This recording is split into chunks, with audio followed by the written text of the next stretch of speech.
Hi everyone, it's Ashley Faith back. Today I want to share 5 things I've learned dating in my 20s. Some of these you probably heard before. Some I try to come up with just things that I just have thought of during my time dating. So hopefully there's something that you haven't heard before and that might be helpful to you. Um, and I want to first start out saying that this is just what I've learned personally. I share this so that somebody might gain something or just get an idea of maybe what you want to look for while you're dating. I know it's been very helpful for me to hear other people's experiences. In the back of my head, I have a thought that one person has said, something that another person has said, but the majority of my beliefs and my thoughts are from my own experiences. So I don't come on here to teach or preach, just to share what I've learned. Number one, old people don't lie when they say be yourself. Relax, show who you are, show your true colors. For one, it helps the other person really see who you are, and also it helps the other person relax. So you will probably end up liking the other person more if they're more relaxed. You two are going to be bouncing off of each other and sort of mirroring each other. What you give is what you get. And that is just makes it so helpful. Even if you aren't expecting anything else from the date, you don't like the person, it creates a good night. And if you want a good time with someone, have a good time yourself. Number two, don't expect a second date. It's so important for me to go on a date, not expecting that there'll be another one. This is just one night you're going to go and have a good time. Because in reality, at least the way that I date, I'm not a casual dater. I'm looking for a life partner. So if I don't like someone to go out with them again, I won't. And so that ends up turning into just having a lot of dates, like going out with somebody one time is what I'm trying to say. So in reality, for me, there won't be another date. And I think it's good to expect that you're just going to go out with somebody one time, enjoy their company. And if you go on another date, that's great. And at least you know that you were being yourself. I just think I guess it's more of a helpful way to be yourself, just expecting one date.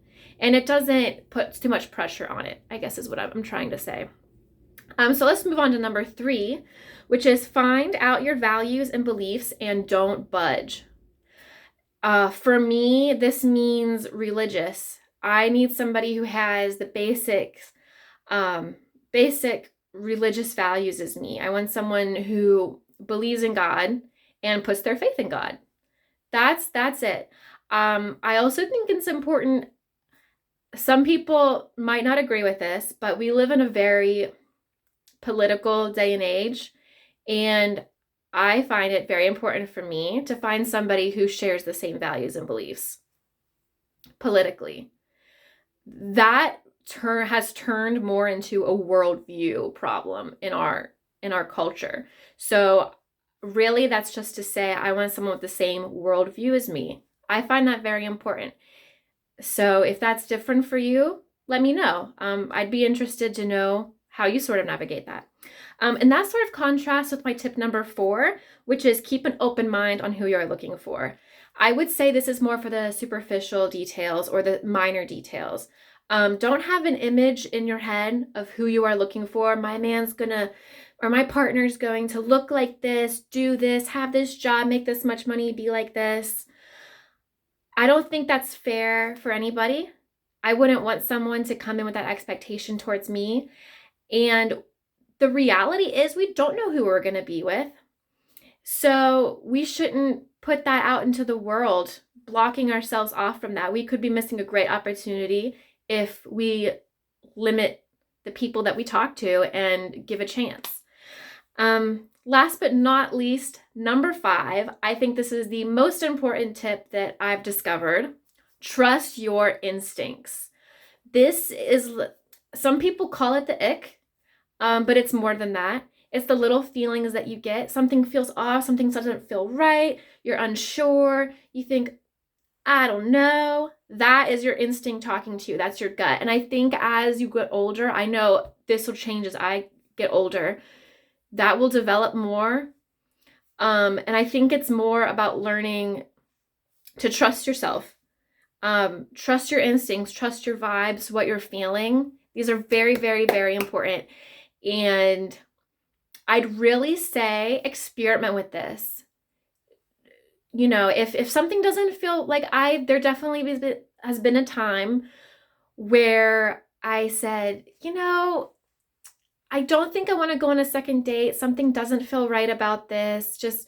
But nothing concrete really seemed wrong with the date. Everything seemed fine, just something doesn't seem right. And then I've went on a second date, and then it turns out I saw all these red flags. And I think that just comes with testing waters and getting some experience. But it's definitely, I would say, keep that in the back of your mind. You know, that feeling that you get in your gut, definitely trust it. So those are the 5 things that I've learned. I try to keep this short and sweet, but feel free to share maybe your experience or things that you disagreed with, things that you agree with, whatever. But thank you, and see ya.